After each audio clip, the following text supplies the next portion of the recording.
Hey everyone, Andrew Cap here with a really special interview. This is actually something I'd look forward to doing a couple of years ago. And opportunity comes in certain times in certain ways for a reason. So I believe the conversation we're about to have at this time is for a very specific reason. And this is going to be a very brief intro because a lot of things are going to speak for themselves in our conversation. So without any further ado, I just want to give a warm welcome and a thank you for joining us. Mr. Brent Smith, thank you so much for being here, my friend.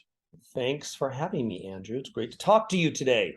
Yeah, likewise. And it's interesting because we're all off in our own different worlds, and I think sometimes we can see when we're making an impact, and sometimes we don't see when we're making an impact. I've been aware of you peripherally in many different ways, probably since 2008. So it's amazing how eventually you kind of get in someone's sphere and you have a conversation. You never know where it goes, and Exactly. it's interesting because I've seen you since 2008 going like you're in the same direction, but by that same token, you go in so many versatile directions. And it seems like, and don't let me paint you into a corner here, but it seems wherever you're going, it's always about the human condition and human achievement in some way, shape, or form. Is that a fair way of putting it? That is correct. Because ever since I started this, giving advice and working with people, no matter what the subject matter was that we were trying to, the challenge that we were working on to solve, it all came down to the same thing. It's all in your head. It was all mindset related. So you'll see a lot of my stuff is, of course, mindset related and belief related. So believing in yourself, because that's what I do. I teach people to believe in themselves, whether they're trying to solve a relationship problem or a business problem or a lifestyle problem. It's always the same. It always begins in your head. And that's the thing that you have to work on. And, probably the biggest aha moment I had when, after being in the industry for a while, is that the relationship with yourself is the most important one you have to work on. And so that's where everything is based. Very interesting. Now, as long as I've been following you, it's always been clear to me, at least, my opinion at least, that you've had a good grip on this understanding of the human mind, the human condition, and these types of things. Was it always like that for you, or did you come upon a mentor or an experience or a situation that pointed you in that direction? Well, I think as a child, I was naturally curious. I was questioning everything. So as far back as I can remember, I was always questioning human behavior, believe it or not. Why of why people did what they did, and um, even though they were seeing results that weren't what they wanted. And I don't know, that was just like a childhood thing where I was always like, why would someone do that if the result is negative? Why would they keep doing it over and over again? Now I didn't know what that was when I was younger or what I was even talking about, but I had those thoughts over and over and over again. So I had a national curiosity for why people thought the way that they did and why they acted the way that they did based on clear evidence to the contrary. And so I was always like that. And early on, uh, I studied a lot of when I was in my late teens and early 20s, always studying the greats like Zig Ziglar, all the people in personal development, Brian Tracy, all the people that used to have.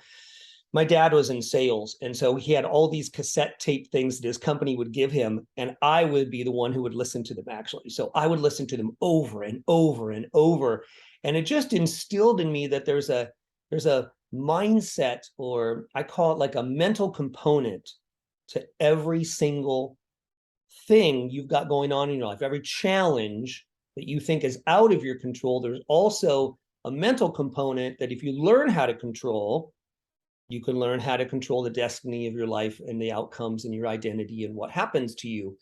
And so, with people like that, I met a lot of really, great, I had a lot of mentors that weren't specifically, personal mentors, right? They were like mentors on cassette tape.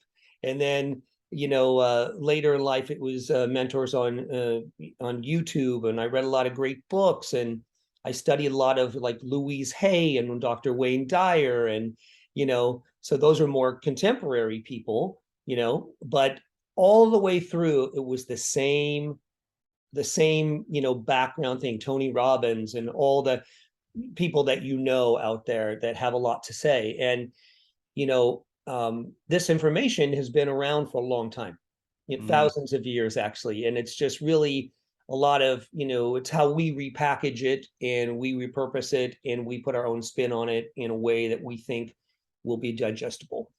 yeah. Now, here you're telling me, I mean, you were always someone who asked questions, and here you're surrounded by this amazing wealth of information and insight. Yeah. As all those things hit, I mean, I imagine, at least in my own experience, when I was putting myself through what we'll call personal development materials, there's a solid foundation and things just click on top of it, mostly in a seamless way. When you were going through that, assuming it was like that for you, with all of these amazing insights that you were kind of downloading, was there any lesson or any notion in particular that just blew your mind in a different way or shifted your paradigm more suddenly? Well, I think, at the beginning, I thought, well, is this any of this true? I mean, because it sounded pretty easy the way everyone was explaining. Oh, think these positive thoughts and talk to, have this conversation with alternative conversation with your inner voice and have these affirmations and your life will change. And I thought, really, if it were that easy, wouldn't people just do it all the time? And so I think that there was the belief issue was the thing that was the aha moment for me. It's that Mm, there's all kinds of information out there, and it working for you is based on your belief of it. Even if some of it's not the greatest information, if you have a solid belief in it, you will make it work to some extent. And that's where that mental component comes in. So listen, I had all kinds of aha moments. I mean, like it was one aha moment after the next. I don't even know where to begin with that, because I would see people who were exhibiting behavior that I was so beyond what I thought was possible. And the most, I would tell you, I would say that the biggest aha moment for that was these people were very average people.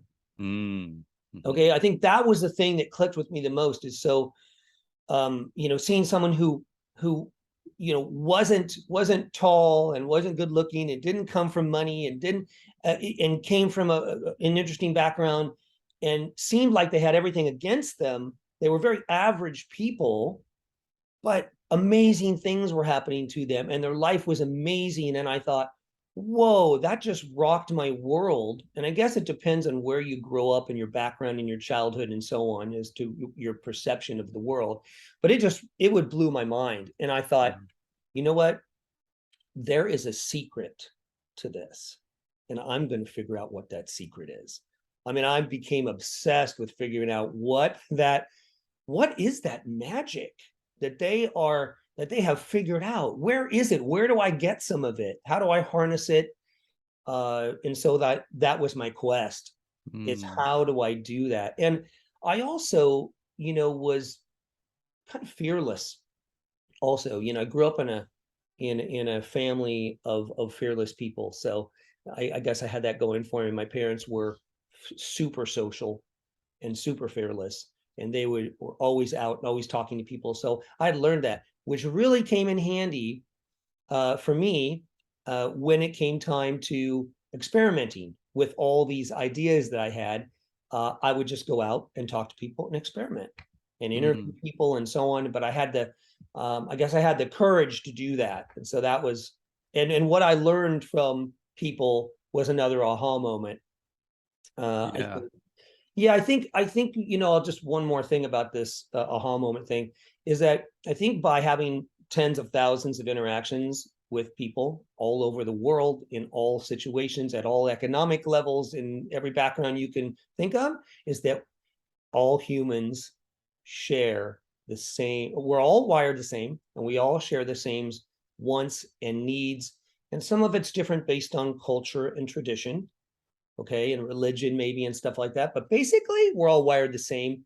And I found that we all suffer from the same handful of challenges, which is amazing because then you feel like I'm not the only one who's suffering with that. There are other people that do that. And you see people who you think have it together who don't really have it together. Like you talk to them and you go, oh my gosh, they're a mess. They have a lot of challenges, just like me. And so I think that was another aha moment. Right. And I want to ask you about the work that you do with people. I had one more question before that, which actually will Yeah. help me with the context for the questions, because you mentioned the word magic a couple of minutes ago. Mhm. Does it still feel like magic as you experience and see this now? Or is it more like, oh, this is just the way it is? What is your visceral experience of this magic as you encounter it today? Well, obviously, I've been doing this for a long time, so it has definitely changed and morphed into something different. I still think, that there's there's magic. I I think I'm amazed at how far we've come, but how far we haven't come. At this Mm, point, we have all these new technologies, all these new things in the world. We've got the, internet, we've got all these new technologies, AI and quantum computing and all these things happening, and things are happening so fast with social media. But behind it all, the basics are still the basics. And I think that that's one thought that I have, even recently I've had that thought about how within all of that, it's still the basics that work, that help you through this.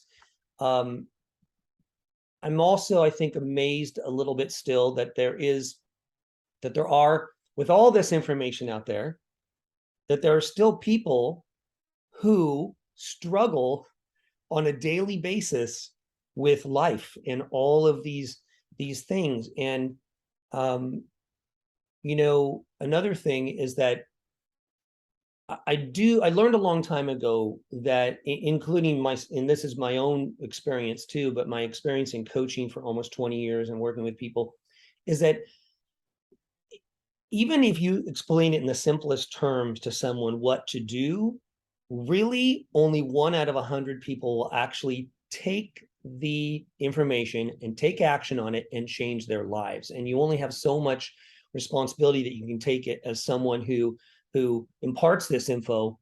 People have to have some skin in the game, and they have to take some responsibility. And so I guess, your quest as a person who imparts information is to keep reiterating it, keep repeating it, and keep trying to figure out new ways to make the information digestible to as many people as possible, so that they can take it in and have the best shot at applying it to their life and having success with it. mm. Now, when you made this decision to work with people, I mean, you knew this information for however long, and I would assume you've applied it in your life and you saw it work like, okay, I've got this solid understanding that I can now share with people. Was there something that inspired you to share to begin working with people? And when you did, was there apprehension or nervousness or hesitation, or were you like gung ho, like this is going to work for everybody else and nothing's going to stop it? Wow, a little bit of both, actually. I wasn't planning on sharing this actually Mm, with people. I was just living my life, and I was experiencing life and doing experiments and working on myself and my own development and applying it to my own life, until I did have a friend who encouraged me to share it more openly with a larger crowd. And I had actually uh, never really thought of it.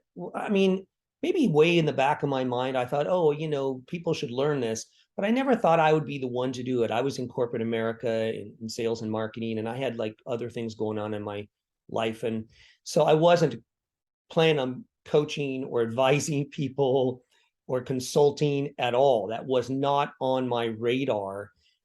So I guess, when, even though I knew all the things that I knew, and I'd had a lot of friends around me who had success um, by me sharing certain things with them, about the way I do things, I guess, and they were just learning by being around.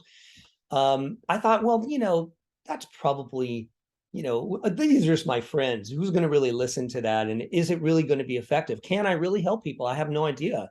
And so, yeah, there was some nervousness and some hesitation for sure.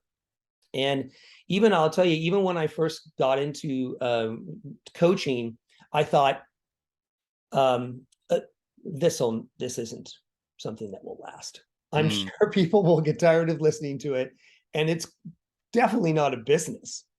I mean, come on, really? Is it really a business? And so I didn't take it seriously for the longest time, even though the indicators were there, and I had lots of clients and people kept coming to me. But that's the thing, is as soon as I thought that, oh, this is probably going to be over, more people would reach out to me and say, hey, I saw you, or I heard you speak, or I listened to this thing and it really helped me. And can we work together? Or can we talk about that? And I thought, wow, so there are people out there, which is then when I learned marketing, about marketing Mm, myself.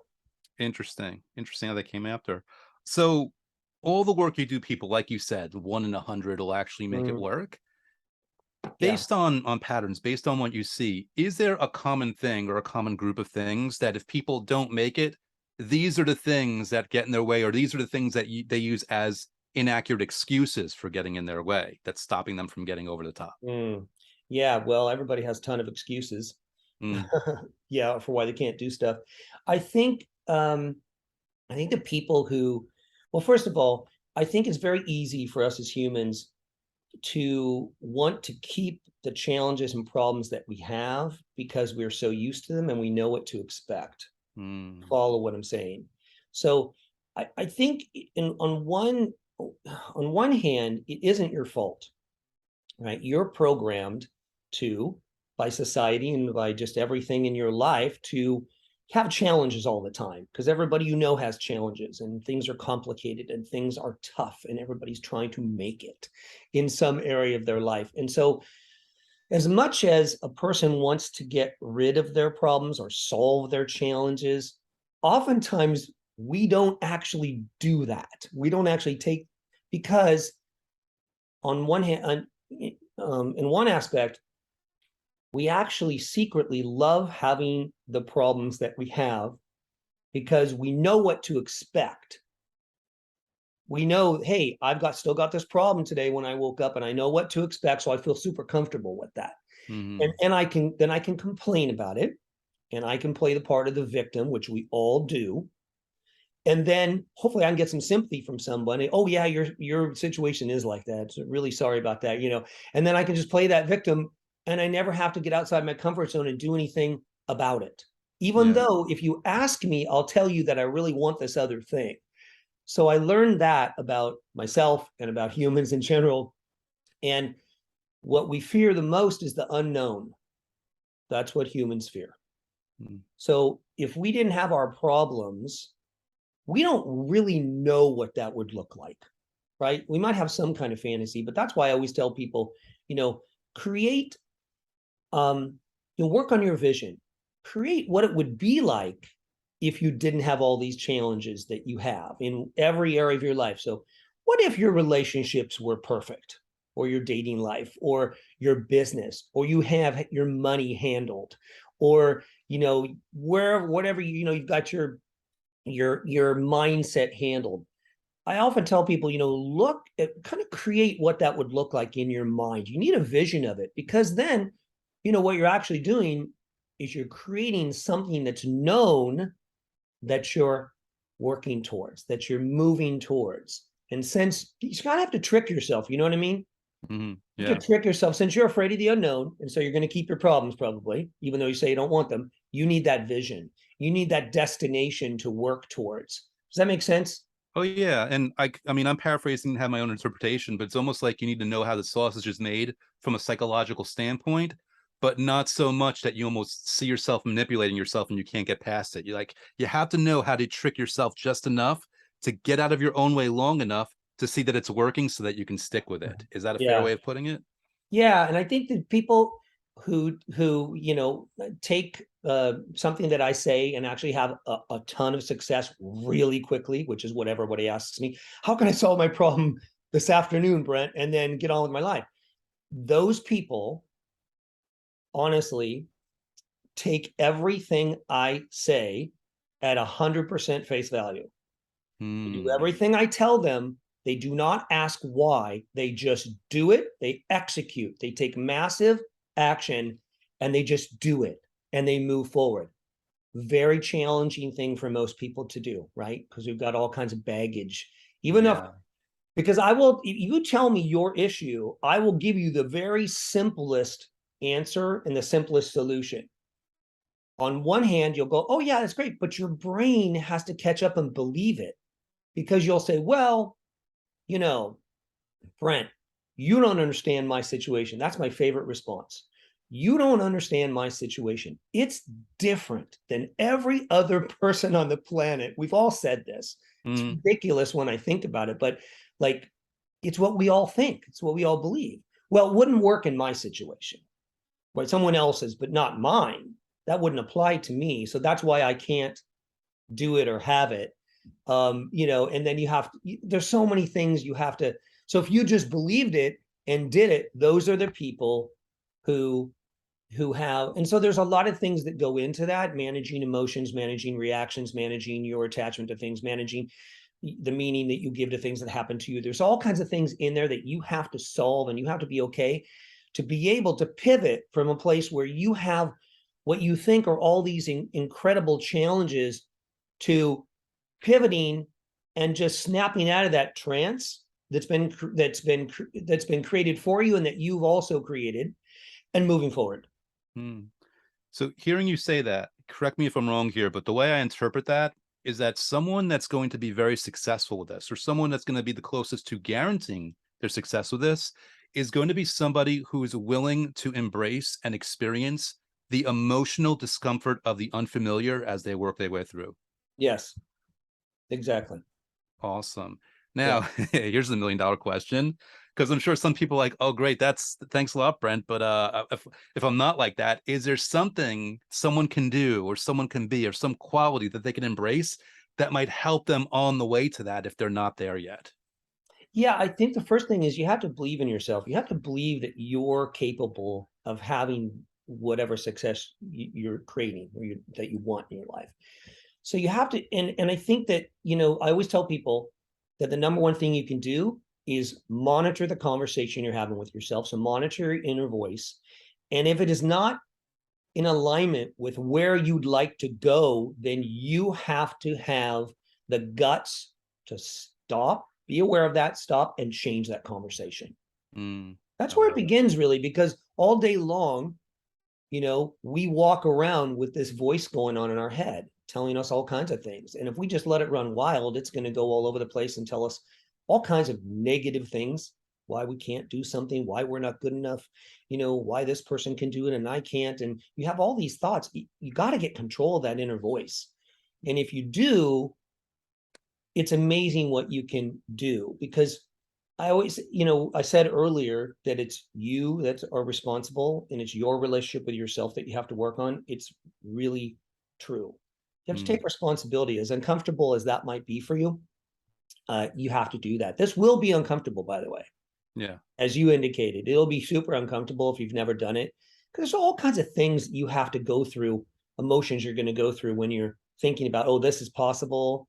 Then you have to give up your excuses, to give up victimhood. You have to give up all the reasons you think you can't do it, all the reasons other people have maybe told you Yeah. things about yourself, right? Well, it's like, if if you're in this place, you're living in this reality where you don't have the money you want, or the relationship, or the Mm. house, or the career, whatever it might be, and that reality sucks, but it's still your reality, and you are in effect engaging in a process by which you are dismantling your very reality in front of yourself, paving the way for an unfamiliar new one, even if it's a better one. Yeah, thanks for mentioning that. That really goes to responsibility. Okay. Mm, So it goes to you realizing that you have to take 100% responsibility for the identity that you built for yourself. Now, what you're going to say next is, well, you don't understand. Like, my childhood was horrible. My, like, okay, I get that, right? And I'm sorry to hear that. But at some point, what are you going to do? Let that childhood direct your adulthood forever? At some point, responsibility needs to be taken by you to direct the rest of your life. yeah. I'm sorry, there's no way around that. You have to do that. You have to take control of your life, and you're the only one who can do that. I can't do that for you. I can steer you in that direction, but you actually have to take up the responsibility, and it is you, right? So you have to, so even though I do understand that other people have affected your reality, your childhood, all the experiences you've had, yeah, Everybody's in agreement that that formed you. Okay. But at some point, you made a decision, whether it was when you were a child or maybe later on, that this is your life. This is my life, and this is how I'm going to live it. And this must be what's true about life because this was my experience. So therefore, only you can change that perception. Mm, Only you can change your identity. No one else can do it. You have to say, actually, this is my identity. This is what I'm creating. This is how powerful I am. This is what kind of person I am. I am totally good enough. I'm great. This is totally possible. I'm going in this direction. This is what I have in my life. So it's yeah. you. As you describe this, you kind of remind me, like, first of all, becoming, there's a gift here of becoming like a master of a reframe. And a Yeah. reframe not that we view as a lie, but a reframe that's undoing a lie about ourselves that we're believing, of why we can't do something or why we can't be something. Yeah. I have news for you. You're already lying to yourself. So if you're worried about, creating a new story and a reframe in it, and oh man, I can't do that because I'd be lying to myself. Well, you're already doing it. You're a master liar. Mm, You have been since childhood. yeah. You're lying to yourself every minute of every freaking day, and your inner voice is directing all of that. So what's the difference, right? If Every you're single person could put master of self-deception on their LinkedIn profile and they'll be That's accurate. right. That's right. So if you're already lying to yourself, why not have a better outcome of that lie? Mm, Why not have an outrageous outcome in your personal life, in your business life, in your relationships? And why not have the most outrageous thing ever? If you're already going to tell you, if you're worried about telling yourself crazy stuff, right? Like, so if a person right now had an aha moment that when like, oh my gosh, you're right, I am, then just replace it with the best stuff ever, the stuff that you really want to have in your life. And if you become a master of convincing yourself of this new thing that you're telling yourself that's outrageous, your whole life's going to change. Your mm, whole life's going to change. And I want to point out something else here. If you see people who are actually insane, like clinically insane, crazy, they convince them of crazy stuff all the time. So you can point to that and say that it is possible, right? They believe the stuff they're telling themselves, even though from an outsider you go, that person's crazy. So it means that we have the capacity as humans to convince ourselves of anything, and you've already done it, and you mm, continue to do it. So once you take responsibility and you have that aha moment and you say, oh my gosh, wow, I have convinced myself of this thing. And I'll say another thing, there's like, a few things that if you had control of, your whole life would change. And that is, if you control your emotions in a good way about things, your negative ones, the ones that negatively affect your life, right? If you control those, you control your reactions to things in the moment. Every time something happens to you, which you actually can control, you just probably think you can't because you're so in the habit of reacting without thinking and not reprogramming yourself that you can control your reactions to every situation and everything that happens to you. Then you control the meaning that you give to everything that happens to you.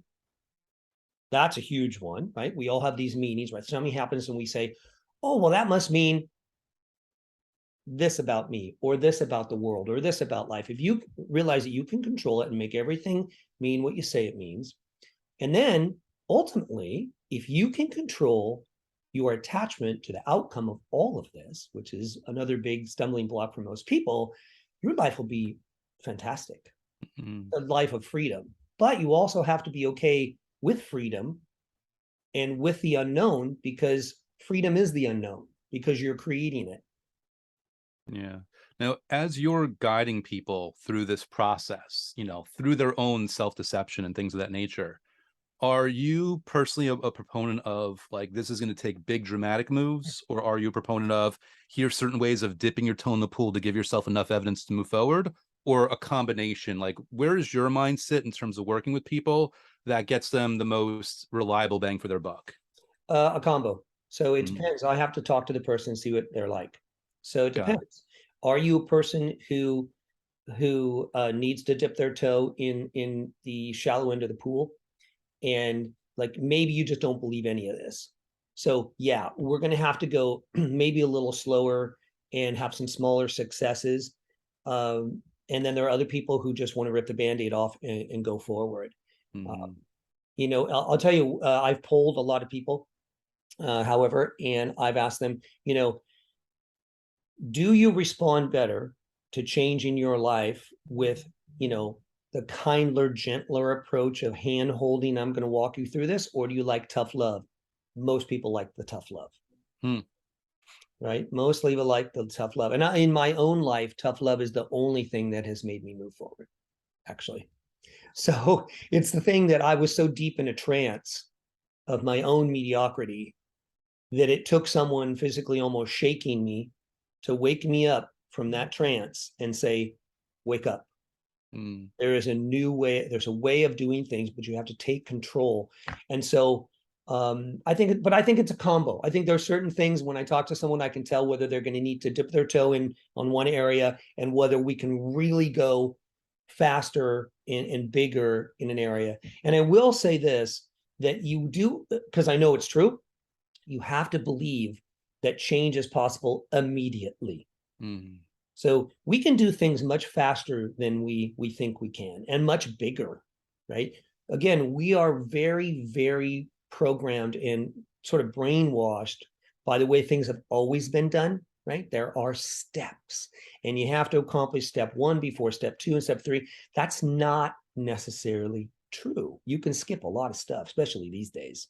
So Yeah. you can go bigger, faster, and skip like 100 steps if you believe that it's possible and you're willing to be that uncomfortable and you're willing to go there and you're willing to, I guess, if you're willing to change your identity and create a new identity where you are bold and courageous and open to being someone who can go right now, then you can kind of disassemble that I need to dip my toe in the water and go slow kind of thing that you've always been used to. Because you have to realize that you're creating that.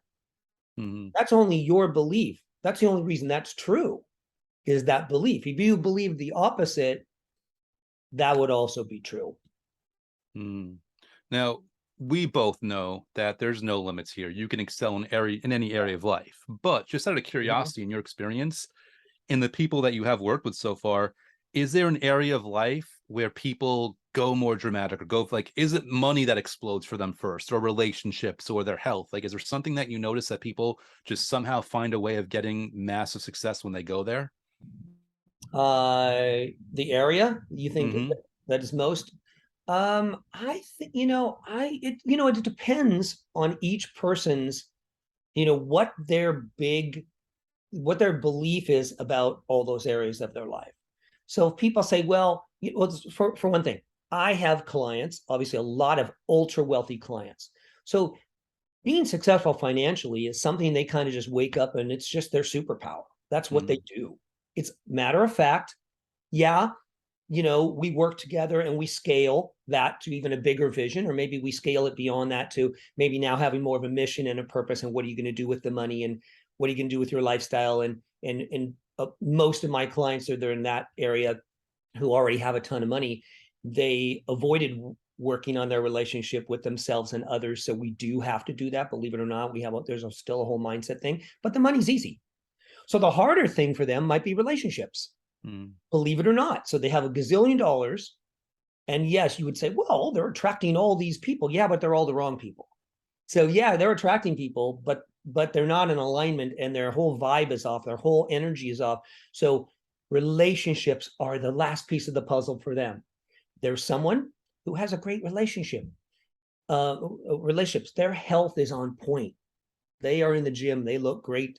Um, they they but and they've got all these things firing on all the cylinders, but they just can't crack the money thing, right? So it's their relationship with money that's always been an issue, and they have to work on that.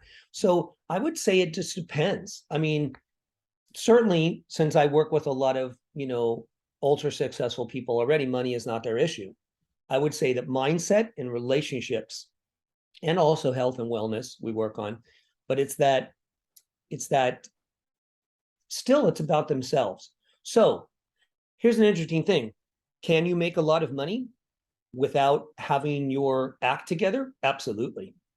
Absolutely you can. But it's a lot easier if you have your act together, right? Because you're doing it for different reasons. I get that question all the time. But because you're doing it for different reasons. And I will tell you that a lot of people reach out to me who are sitting on yachts just like this, and they're alone. They've got a gazillion dollars, but they're alone. No, they have horrible relationships with people. They don't have good, high self-worth, believe it. You would say, how is that possible? But it is possible. And they're attracting all the wrong people, and they just feel alone, and their life just isn't working, except in the financial department.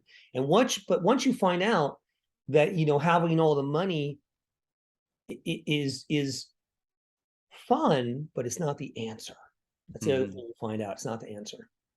Now, you used the interesting word attract, and before we hit the record button, we were talking about vibe, and paraphrasing, we're talking about energy.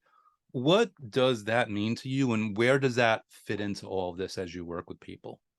Well, I mentioned at the beginning of this that the most important relationship you're going to have is the one with yourself. Everyone has a vibe, right? Everyone.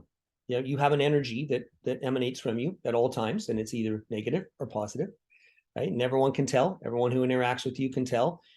You've also felt people who have a good and bad vibe. So everybody knows what it is. It's an energy. And now it's scientific, right? Everybody knows that your whole body is made of energy, made of matter. In fact, everything is made of matter, and it's always moving, and it's affected by all things, including your thoughts. And you would be one of the big believers in this as well. I know you are, in what you're doing. So I think vibe is the baseline for everything. So you could actually superimpose it and say, work on yourself, or your relationship with yourself leads to your vibe, which then operates on a frequency that attracts the things that you want to have in your life.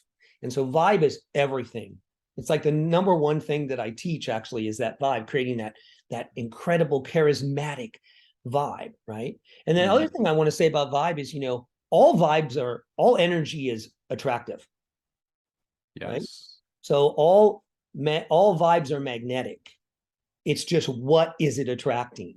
So you're going to attract it, whether it's negative or positive, whatever you're thinking, you're going to attract. Yeah. For better or worse, you can't turn it off. You can only turn the dial of what channel you're going to be on.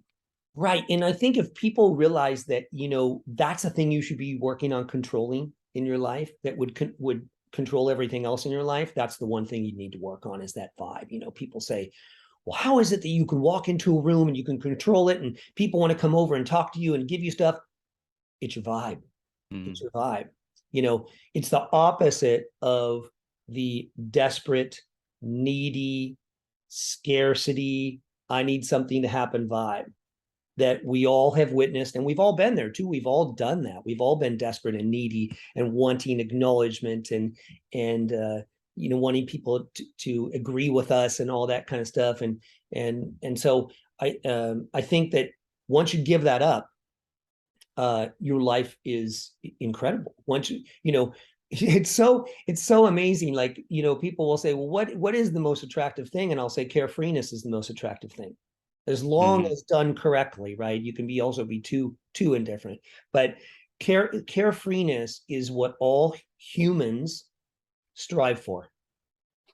So, with all this in mind, and I don't know if this is a fair question, because it's very generalized, and I can tell you, like, the way you operate on a person by person basis. You're handling what they're going through directly. But just given that we don't know how many people can end up here in this conversation, knowing this is generalized, if someone said, what is a good first step somebody can take to work on their vibe, their positive vibe in any way, shape, or form, what might be a good step or good advice for them? I think great advice is to, think about what's going on in your life right now. And then I would write out what it is that you'd like to have going on in your life, in every area of your life. I just write it out, as long as it is. Just write it out. So at least you have like a roadmap of what you're going towards. Okay. Cool. And then the second thing, and then along with that, I would monitor your thoughts, Mm, right? Practice being aware. What are you actually thinking when you wake up in the morning? Right. And and I know that might be tough at first, but you need to practice just yeah. being aware. Um, and telling if your life isn't working, you need to start telling yourself the opposite of what you're telling yourself. And you can combine what you just said, because have a pad and paper Mhm. waiting by you on your nightstand or whatever. And when you wake up, you know whatever I'm thinking, like whatever I'm thinking right now, I'm going to write it down. It's a great way of monitoring right there. But you also talk about writing things down with intentionality. Your style personally, and not that there's any one style. Do you tell people to write things out in the present tense? Do you tell them to say, "I want this," or "I'm going to have this," or No, "I do have this"? What do you think is good no, for my them? style is that I tell you to tell yourself that you already have it. It's much faster in having it if you tell that. So wanting, obviously equates to lack, and it gives us an excuse actually to not have it, right? I want it. Well, when do you want it? Now, later, 6 months from now? Our excuses kick in and we don't take action. So Yeah. I have it. Right. So you need to be convinced that you have the life that you want right now. I have great relationships. I have a great belief in myself. I have money. I have success in all these areas in my life. That's the most powerful thing you can say in the present tense, because that really just obliterates the conversation you're currently having, which is, I Mhm. don't have this. I want it, but don't have it. I can't get it. These are the reasons why I can't have it. And I'm not good enough, all that stuff. You say, I'm great. I have this. So always in the present tense. And what do you say? Because I know I have my own answer, but what do you say to the inevitable objection of, but Brent, it doesn't feel like it, so I feel like I'm lying to myself again? Yeah, you're already lying to yourself. I said it before. You lie Mm, to yourself every day. You're the biggest liar, period. You know, accept it. You are. So what's the difference? Like, just say it. And the other thing I will say to someone is, if they're really against that and they just won't take any action, I say, okay, here's the deal. Here's another little trick. Why don't you just pretend this is an experiment? mhm. Try what I'm talking about for 7 days, 14 days, 30 days, as long as you'll commit to it. And guess what? If it doesn't work, you can always go back to the way you're doing it now. No one's telling you you can't. You're in charge of your life. But why don't you try what I'm telling you for 30 days and just see what happens, and approach it like you're just doing a giant experiment, just for fun, Mm, just to see what happens. Sometimes if you take the seriousness away from it, you will do it. I had to trick myself into doing stuff like that before.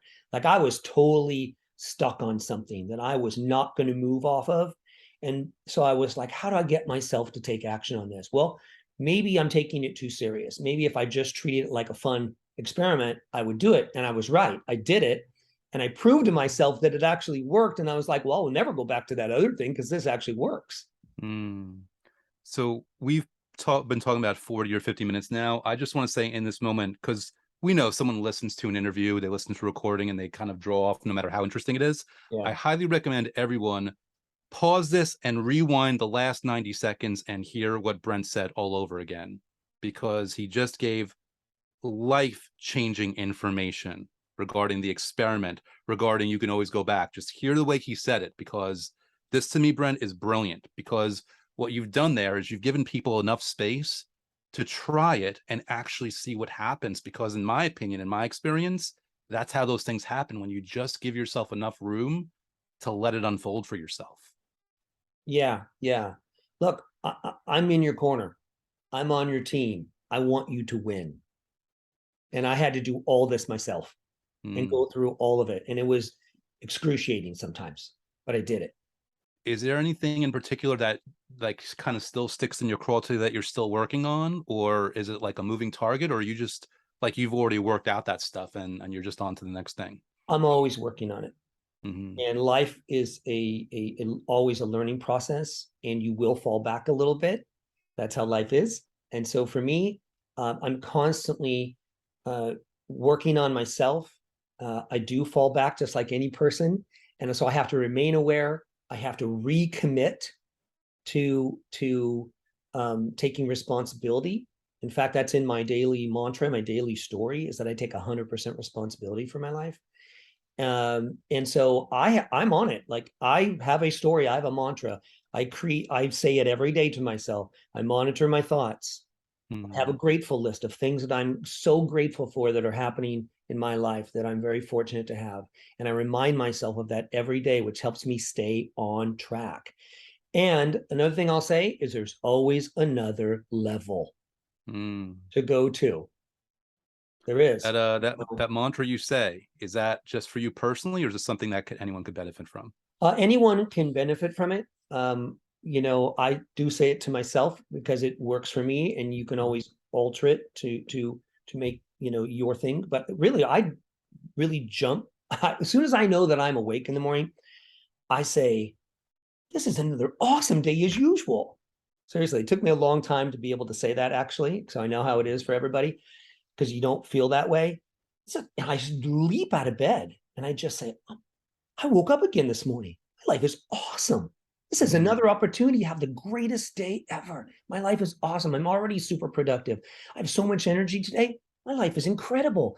I love living here or wherever you live. I love living here and there and so on and traveling. And I have great friends and great family, and a great support system and a great job and, great coworkers and a great company. And I have great mental health and great physical health and great wealth. Money comes in easy and frequently all day long, and I go on and on and on just about like how I'm totally 100%. I love taking responsibility. I take responsibility all the time. It's my favorite thing to do. It's simple, fun, and easy. That's another thing you can use in your story is it's simple, fun, and easy because your brain is going to tell you that it's not, Mm. right? And you always want to say at least this amount of money, a minimum of this. These are little tricks I've learned over time, right? Yeah. So you are It's it. like you use the word like you use the word not mantra. This to me it seems like it's past a mantra. It's Yeah. almost as if it's a mission statement that's already been accomplished and continues to be accomplished. Yes, that's right. And in that, I'm saying, I have great wealth and I'm attracting at least this amount of money and at least this amount of friends. And so you're giving yourself time to grow Mm. or room to grow. But it is a flowing thing, it is a moving thing. It is always unfolding. And so yeah, Mm. it's a personal mission statement. You're telling yourself, you're telling the world, if you believe in energy and vibe, that it's going out and it's affecting other people's energy. And not only is it about you like saying, oh, I need to get what I want, it's about helping other people realize that they can also have what they want Mm. when they interact with your energy. And I think at the end of the day, that's what it's all about, because you can have all the money in the world and greatest relationships, but after, well, what are you really here for? You're here to like give. You're here to let other people know that they can also have this great life. And so I have a story that I say to myself when I go on a walk every morning, and that's just part of it. I told you, but it includes every area of my life. Mm. And it's reiterating things that already are going well, but that they're going better and better every day. They're growing every day. I'm learning every day. I'm learning new things. I learn all the time. I'm like a sponge. I'm always willing to listen to someone's new perspective on something that maybe I already know, but maybe I didn't think of it in a certain way. And that's how you have to be too. It's just no one's a know-it-all, right? Like we're all taking information that's been around for a long time and just trying to figure out how to filter in our own heads and how to build a better life. And in my case, trying to help other people realize that they have what it takes to live whatever life they want. Mm. And so that mantra, that mission statement, like you said, is just super important. And if Mm. you can feel it right now. You feel the way I'm talking about it. You have this energy when you can speak about your life like this. Your life's going to change like that in an Yeah. instant when you're this excited about it. Like miraculous things will happen for you. It's almost a mini manifesto, for lack of a better term. Yeah, exactly. Yeah. I'll tell you something, Brent. I had a couple random questions in my mind, but this to me seems like the perfect note to end this on because what you just gave people, this is a wonderful practice that they could begin with. I do something similar where I kind of record my own mini manifesto. I don't call it that on a phone. And I send that message to my friend every day. He Mhm. sends his back to me, and I install that social accountability also. But this is wonderful. So I guess the only question I have past this, because this is such a wonderful, perfect note, is not knowing where and how some people hear this interview, is there a really good, reliable place or places where people should go if they want to learn more about you or connect with you? I would say email me. Just Mhm. email me at brent@brentsmithlifestyle.com. And you can find out, you can tell me what your thing is, and we can chat there. That's the best way. Awesome. Well, Brent, thank you for sharing your wisdom and your insight. I think everyone listening can tell these are hard fought lessons when they can be articulated the way you have. So thank you for sharing and thank you for giving, as you said, and giving this. I have a pretty strong feeling that there's people going to listen to this. They're going to get a lot out of it and they're going to be able to leverage it for their own improvement and happiness. So thank you. My pleasure. Thank you.